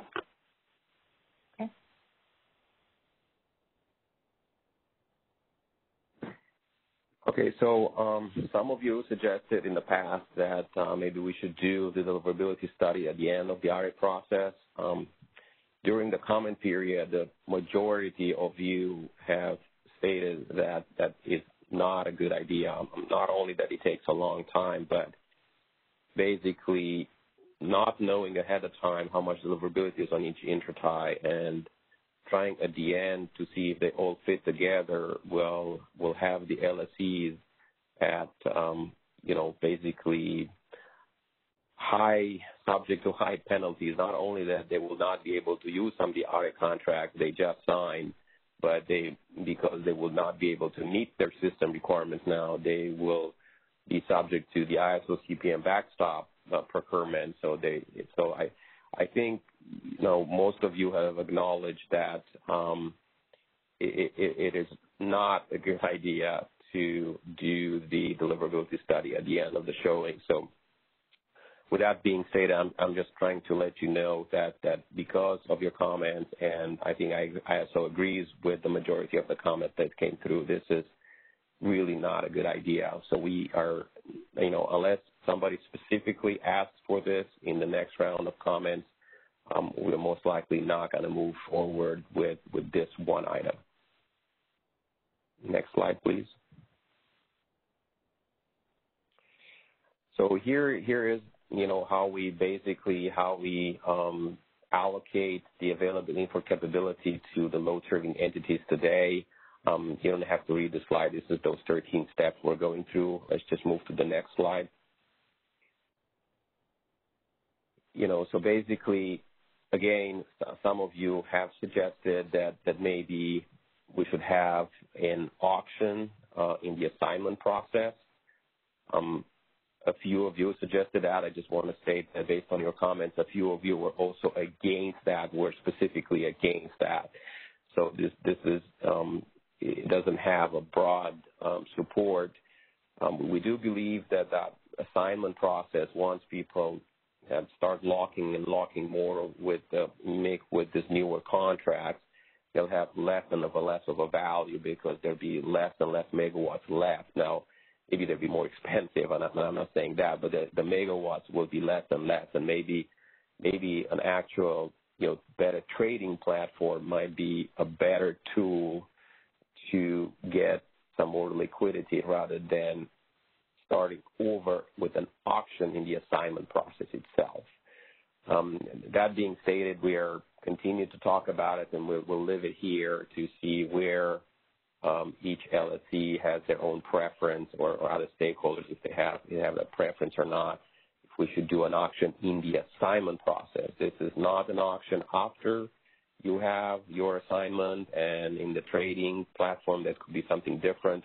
This is an auction that's inside the assignment process itself, in the 13 steps, inside the 13 steps.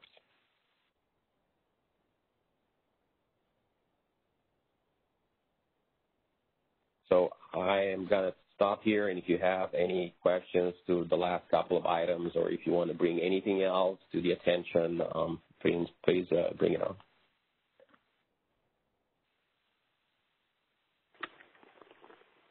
Please press pound 2 if you have a question. We do have a question in the queue. Caller, please go ahead. Hi, it's Ellen Wolf from Rosero again. I had just a follow-up on a discussion you had with Bonnie about, I may be characterizing it wrong, but essentially transmission capability that's set aside for generators in the interconnection queue.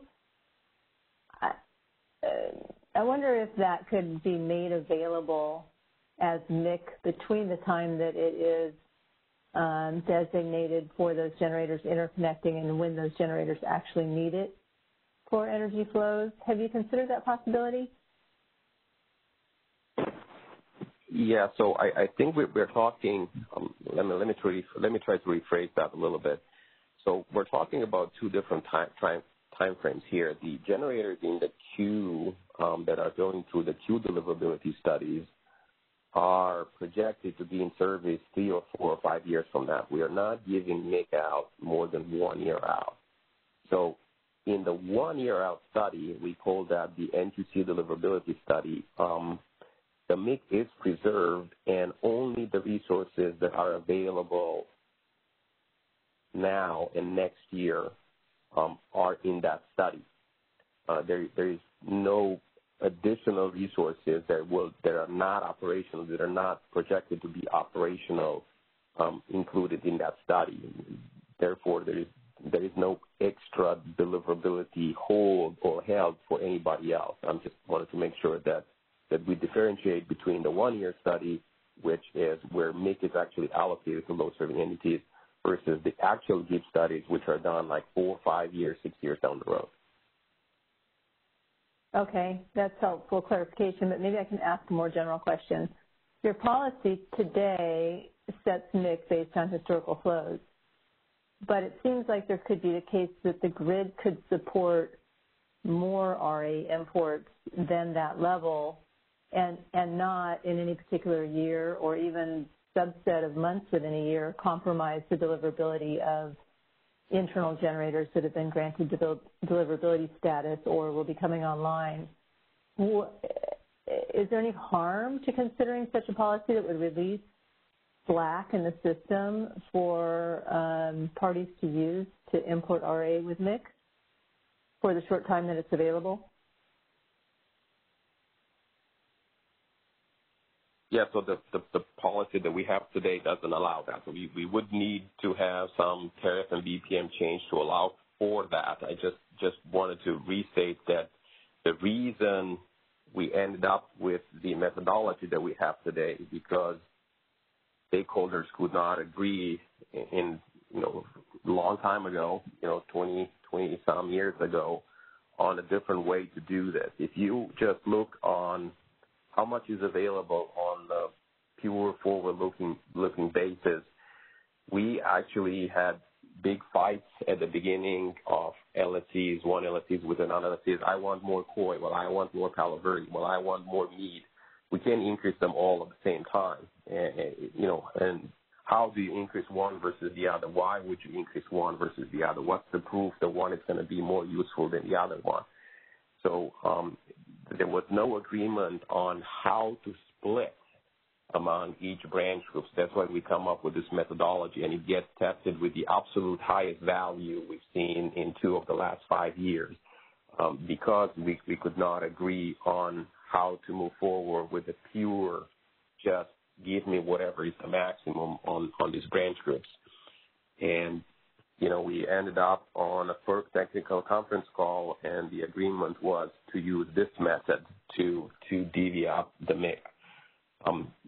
If anybody has any other ideas how to do that, please let us know, and we can put it up for consideration. Okay, thank you. And so we got this visual image of this, the age-old can't split the baby, so therefore drown the baby. There's MIC available out there, and because we haven't yet reached agreement on how to best use it, and we don't use it at all, that seems like a shame. So I hope we can think creatively. But thanks for the explanation and for the discussion today. Yeah, just to be clear, we're not sure there's more MIC available because we haven't tested it yet. But in theory, there might be something for the next year. There could be something for the next year in small amounts. This is not going to count to anything important, but there could be smaller amounts that might be available. We just don't have a method how to split that between many branch groups that we have, 50-plus branch groups that we have.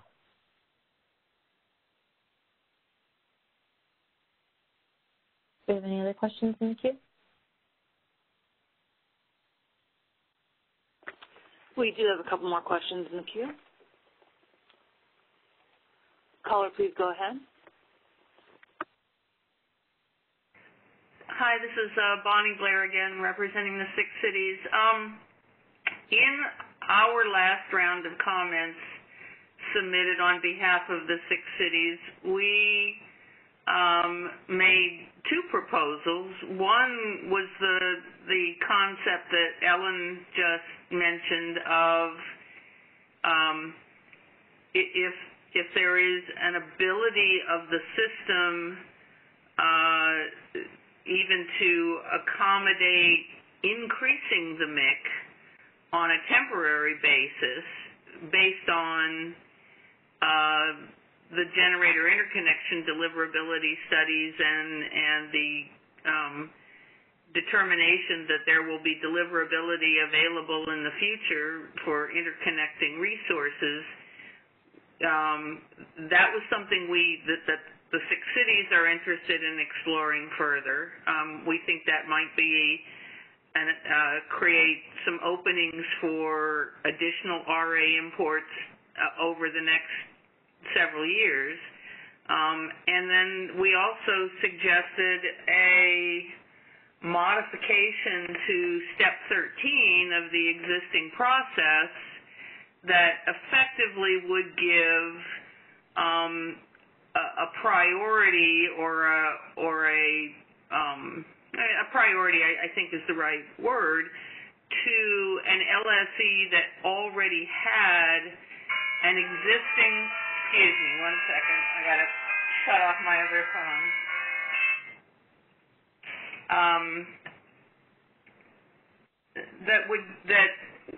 That an LSE at step 13 could bring an existing contract with, a non-trivial term, say a 3-month term, and at that stage have that contract allowed to claim MIC if there's remaining MIC available. At that point, ahead of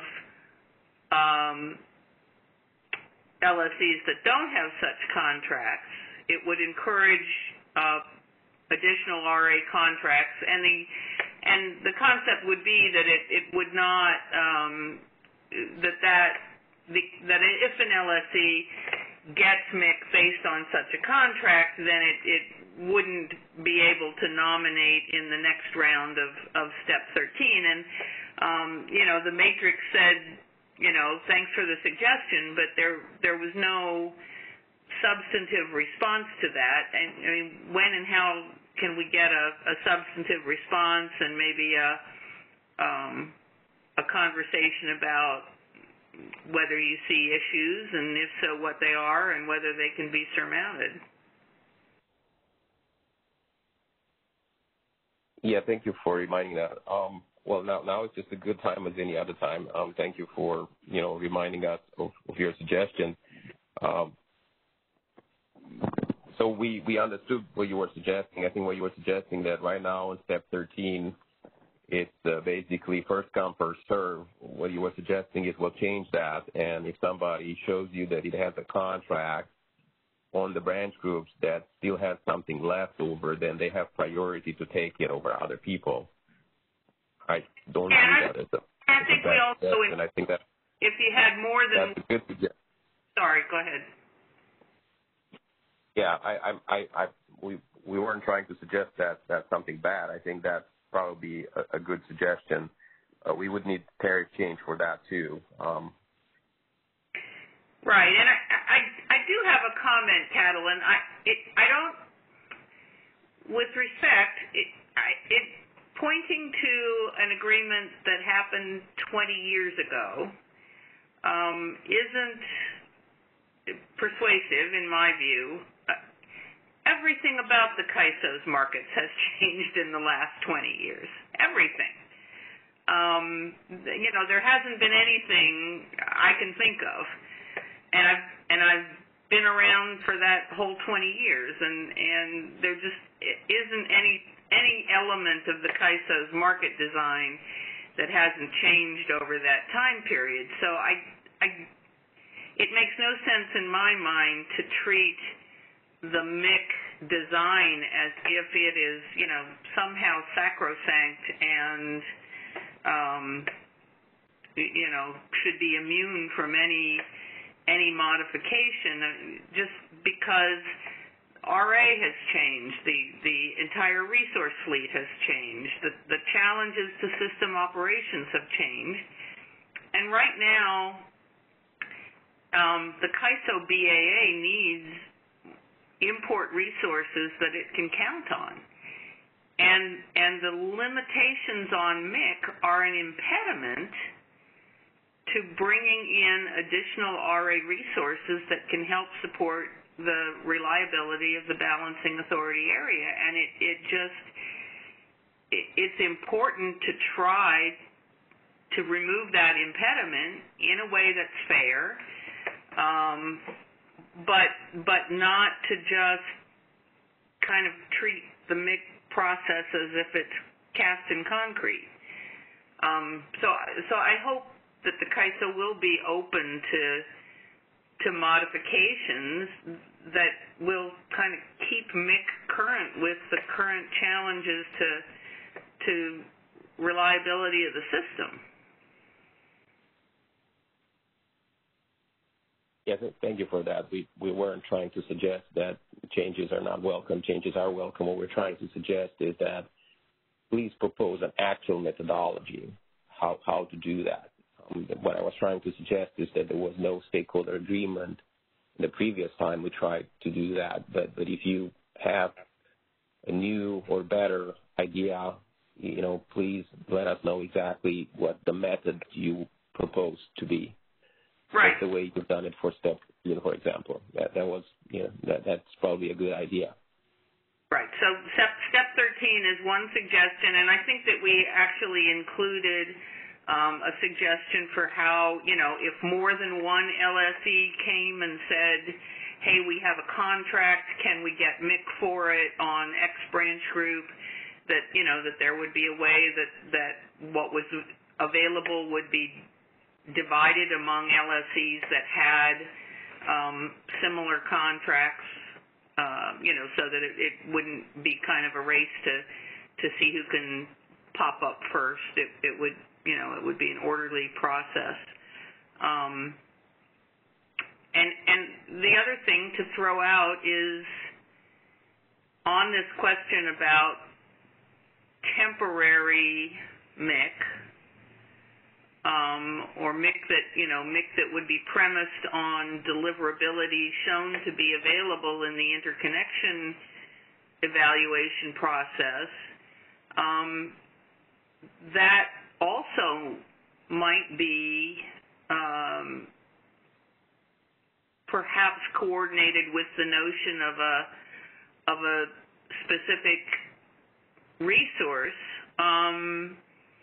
And one possibility would be to allow people to request MIC for resources that are contracted for on a conditional basis.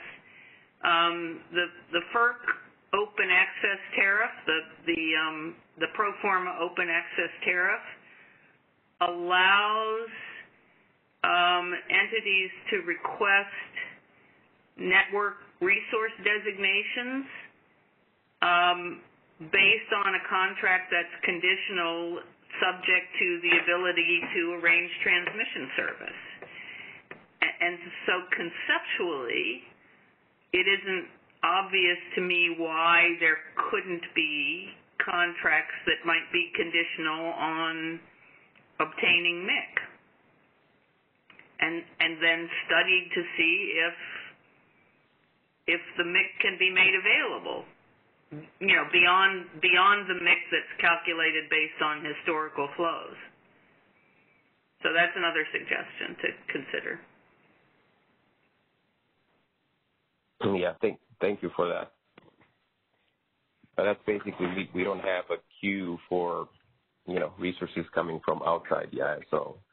The question would be, is that going to be, behind what? Where are they? Are they with cluster 14 or 15, or are they just the same as existing resources? There'll have to be some tough questions asked there, but thank you for your suggestions. Okay, thanks. That's all I have at the moment. Do you have another caller in the queue? Please go ahead. Hey, it's Chris from CES again. Can you hear me better this time? Yeah, go ahead, Chris. Okay, thanks.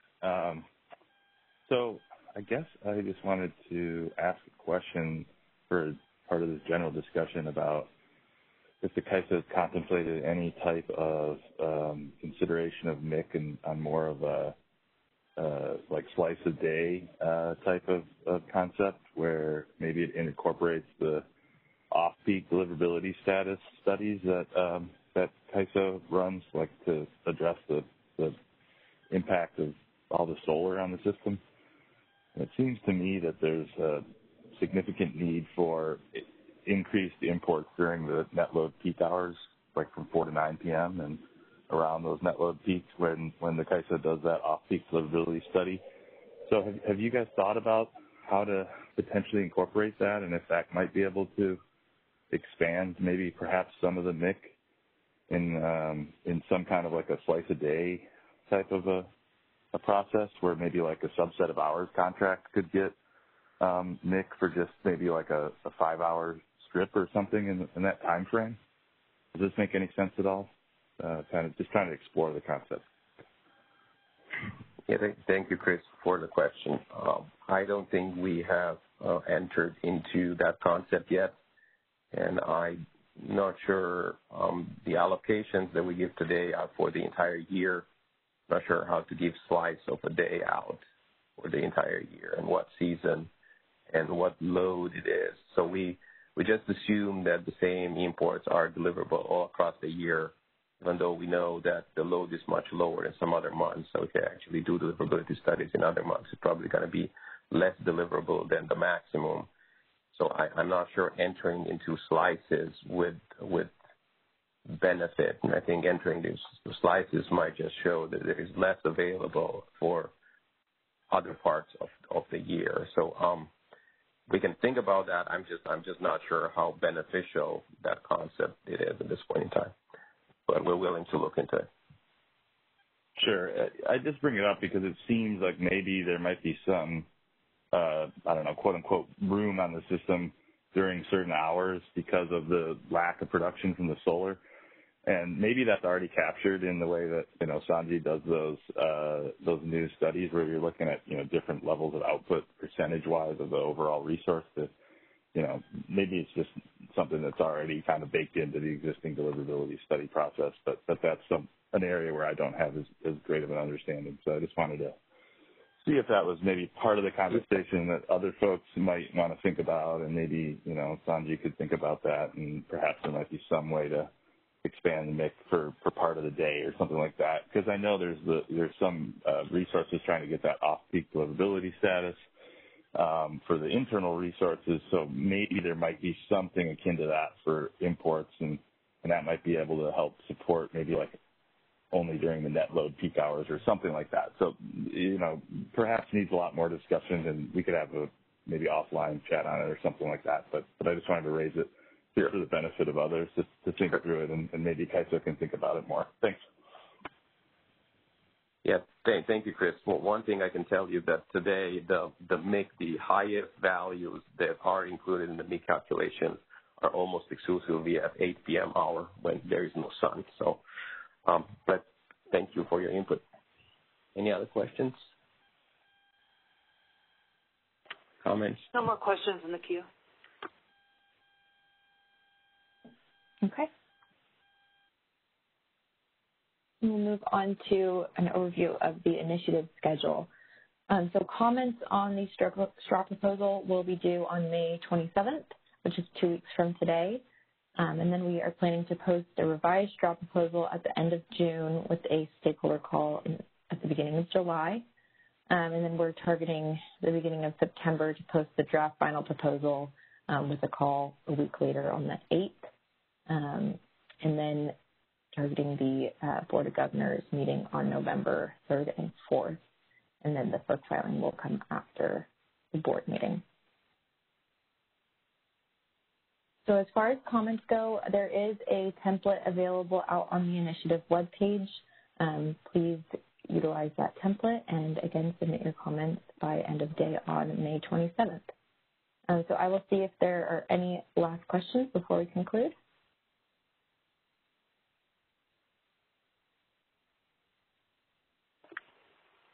No questions in the queue. Okay. And that concludes today's stakeholder call. Thank you all for your participation, and have a great rest of your day.